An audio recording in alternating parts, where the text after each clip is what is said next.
ನಾಳೆ ದಿನ ನಡೀತಾ ಇರುವಂಥ ಒಂದು ಸೀತಾರಾಮ ಕಲ್ಯಾಣ ಚಿತ್ರದ ಒಂದು ಕಾರ್ಯಕ್ರಮ ಇವತ್ತು ನಮ್ಮ ಸಾರಾ ಮಹೇಶ್ ಅಣ್ಣ ಅವರು, GT ಹರೀಶ್ ಬ್ರದರು ಹಾಗೂ ಮೈಸೂರು ಜಿಲ್ಲೆಯ ಪ್ರತಿಯೊಬ್ಬರು ಶಾಸಕರುಗಳು ಹಾಗೂ ಎಲ್ಲ ಕಾರ್ಯಕರ್ತರುಗಳು, ಮುಖಂಡರುಗಳು ಸೇರಿ ಇವತ್ತು ಈ ಕಾರ್ಯಕ್ರಮನ ಯಶಸ್ವಿಗೊಳಿಸಬೇಕು ಅಂತ ದೊಡ್ಡ ಮಟ್ಟದ ಅರೇಂಜ್ಮೆಂಟ್ ಏನು ಮಾಡ್ಕೊಂಡಿದ್ದಾರೆ. ಇವತ್ತು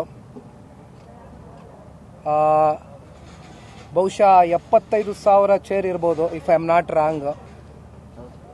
1 ಲಕ್ಷಕ್ಕೂ ಹೆಚ್ಚಿನ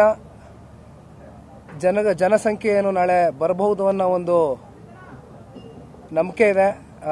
ಬಹಳಷ್ಟು ಇವತ್ತು ರಾಮನಗರ ಜಿಲ್ಲೆ ಇರ್ಬೋದು, ಮಂಡ್ಯ ಜಿಲ್ಲೆ ಇರ್ಬೋದು, ಮೈಸೂರು ಜಿಲ್ಲೆ ಇರ್ಬೋದು, ತುಮಕೂರು ಜಿಲ್ಲೆಯಿಂದನೂ ಒಂದಷ್ಟು ಜನಗಳು ಇವತ್ತು ಹಲವಾರು ಜಿಲ್ಲೆಗಳಿಂದ ಏನಿವತ್ತು ಹೊರಟು ಬರ್ತಾ ಇದ್ದಾರೆ ಈ ಒಂದು ಕಾರ್ಯಕ್ರಮಕ್ಕೆ. ಸೊ ಹಾಗಾಗಿ ಭಾಳ ಒಂದು ಒಳ್ಳೆ ಪ್ರಿಪ್ರೇಷನ್ ಆಗಿದೆ. ಸೊ ತಾವು ಎಲ್ಲ ಮಾಧ್ಯಮದವರು ನಾಳೆ ಬಂದು ಒಳ್ಳೆ ಕವರೇಜ್ ಕೊಡಬೇಕು ಅಂತ ಕೈ ಜೋಡಿಸಿ ಮನವಿ ಮಾಡ್ತಾ ಇದ್ದೀನಿ. ಬೇರೆ ಏನಾದ್ರು ಪ್ರಶ್ನೆಗಳಿದೆಯಾ? ಹೀಗೆ ಟ್ರೇಲರ್ ಲಾಂಚ್ ಇದೆ ಸೀತಾರಾಮ ಕಲ್ಯಾಣದು, ಬಹಳ ವಿಶೇಷವಾಗಿ. ಆ್ಯಂಡ್ ಪ್ರೀ ರಿಲೀಸ್ ಇವೆಂಟ್ ಅಂತ ಮಾಡ್ತಾ ಇದ್ದೀವಿ. ಸೊ ಹಲವಾರು ಎಂಟರ್ಟೈನ್ಮೆಂಟ್ ಕಾರ್ಯಕ್ರಮಗಳಿದೆ.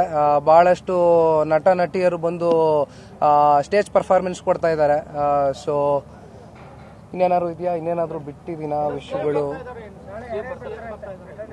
ನಾಳೆ ನಾನು ಹೇಳಿದ್ನಲ್ಲ, ಮಂಡ್ಯ ಜಿಲ್ಲೆಯ ಶಾಸಕರುಗಳು, ಮೈಸೂರು ಜಿಲ್ಲೆಯ ಶಾಸಕರುಗಳು, ನಟ ನಟಿಯರು ಹೇಳಿದ್ನಲ್ಲ, ಎಲ್ಲರೂ ಬರ್ತಾ ಇದ್ದಾರೆ. ಯಾರು ಅಂತನಾ? ಬಹುಶಃ ಹೀರೋಯಿನ್ಗಳು ಯಾರು ಬರ್ತಾ ಇದ್ದಾರೆ? ರಾಗಿಣಿ ಅವರು ಬರ್ತಾ ಇದ್ದಾರೆ, ರಚಿತಾರಾಮ್ ಅವರು ಪರ್ಫಾರ್ಮೆನ್ಸ್ ಕೊಡ್ತಾ ಇದ್ದಾರೆ, ಶರ್ಮಿಳಾ ಮಂಡ್ರೆನಾ, ಆಮೇಲೆ ಆಶಿಕಾ ರಂಗನಾಥ್ ಅವರು, ವಿಜಯ್ ಪ್ರಕಾಶ್ ಅವರು ಕೂಡ ಬರ್ತಾ ಇದ್ದಾರೆ. ಆ್ಯಂಡ್ ನಮ್ಮ ಅರ್ಜುನ್ ಜನ್ಯ ಅವರು ಬರ್ತಾ ಇದ್ದಾರೆ. ಅನೂಪ್ ರೂಬಿನ್ಸ್ ಅವರು ನಮ್ಮ ಸಂಗೀತ ನಿರ್ದೇಶಕರು ಈ ಒಂದು ಸೀತಾರಾಮ ಕಲ್ಯಾಣ ಚಿತ್ರಕ್ಕೆ. ಸೊ ಅವರು ಕೂಡ ಬರ್ತಾ ಇದ್ದಾರೆ. ಇನ್ನು ಯಾರನ್ನಾರು ಬಿಟ್ಟಿದ್ದೀನಾ? ಒಂದು ಇಲ್ಲ ಸರ್, ನನಗೆ ಟೈಮ್ ಆಗಿಲ್ಲ. ಯಾಕೆಂದರೆ ಹಲವಾರು ತಮಗೆ ಗೊತ್ತಿದ್ದಂಗೆ ಒಂದಷ್ಟು ಪೊಲಿಟಿಕಲ್ ಡೆವಲಪ್ಮೆಂಟ್ಸ್ ಏನು ನಡೀತಾ ಇತ್ತು ಇತ್ತೀಚಿನ ದಿನಗಳಲ್ಲಿ. ಟೈಮ್ ಆಗಿಲ್ಲ, ಮಾಡಬೇಕು ಅಂತ ಅಂದ್ಕೊಂಡಿದ್ದೆ, ಬಟ್ ಎಲ್ಲ ಒಂದು ಕಡೆ ಟೈಮ್ ಆಗಿಲ್ಲ.